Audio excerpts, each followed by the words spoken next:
and welcome to Cardio Buzz, your weekly cardiology podcast presented by Dr. Hussein Hishmat, Professor of Cardiology and Interventional Cardiologist.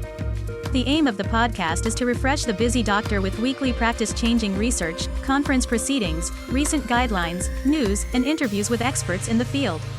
The podcast is available on Apple Podcasts, Google Podcasts, and Spotify.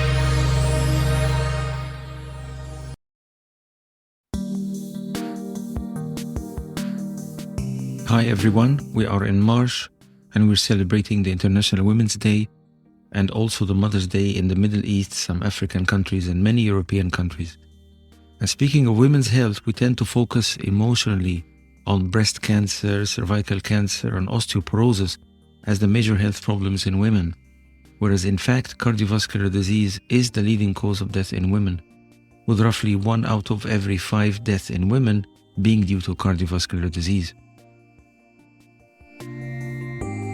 And we're familiar with the classic risk factors for coronary disease as diabetes, hypertension, dyslipidemia, smoking, etc.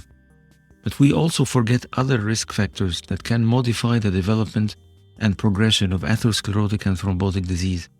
These non-traditional risk factors include social background, ethnicity, race, income, level of education, social support, etc.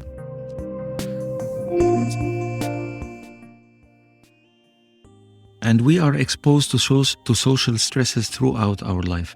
But as we grow older, life changes. Retirement, death of family members, death of friends, decreasing activities of daily living. All of these changes contribute to decreasing social network size. And women, particularly elderly ladies, tend to experience more social isolation than men because they are more likely to be widowed, they are more likely to be living alone, and also more likely to get a lower income compared to males. That's why today I chose for you a paper published in the Journal of the Medical Association JAMA, the JAMA Open, this February. The paper tested the impact of 2 potential social determinants of disease, namely loneliness and social isolation, tested their impact on cardiovascular disease. And we need to differentiate the two, loneliness and social isolation.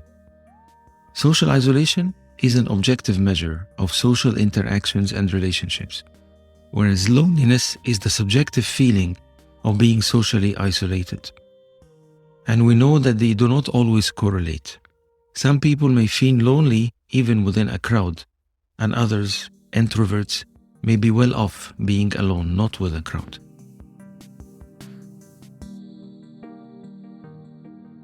The researchers in the JAMA paper looked at 57,825 healthy American ladies, 65 years old and above. They were all healthy. None of them had coronary disease or stroke. This was part of the investigation called the Women's Health Initiative Extension 2. And the investigators followed those elderly, healthy ladies for 8 years from 2018 until 2019.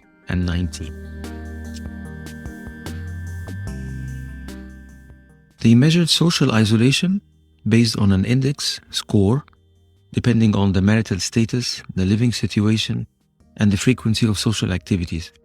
Participants answered questions about being married or not, living alone or not, how often do you meet the family and friends or call them by phone, how frequently do you go out for religious places, cinema, how frequently do you eat outside or go shopping? And a higher score meant worse social isolation. They also measured loneliness using a scale based on questions that reflected feeling of isolation, lack of companionship, and being left out. Again, a higher score meant more loneliness.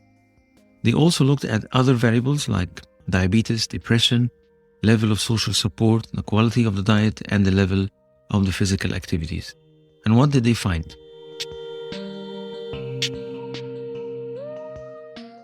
After 8 years of observation, women with higher, meaning worst loneliness scores, had 14% higher chance of developing cardiovascular disease. Women with worse social isolation scores also had an 18% higher chance of cardiovascular disease. And these risks were there even after correction of other confounding variables like social support, age, and other risk factors.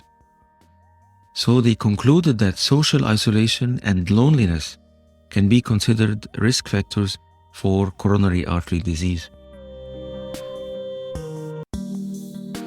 What's the explanation? How does loneliness and social isolation lead to coronary disease?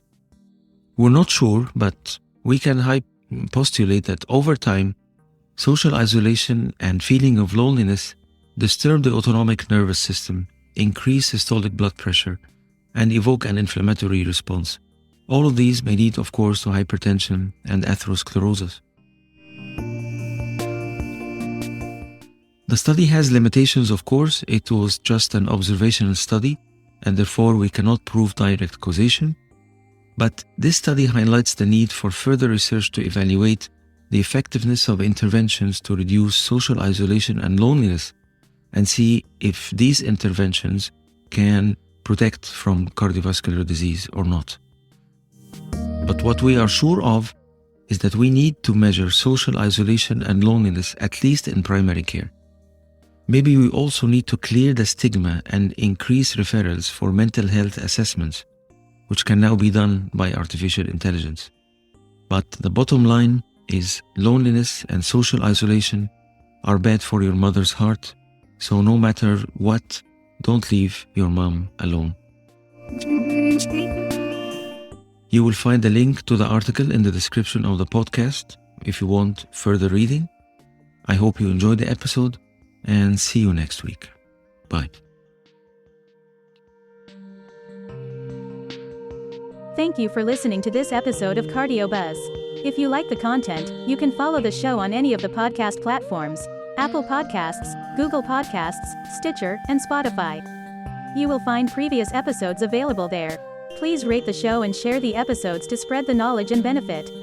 Enjoy your weekend and see you next Saturday.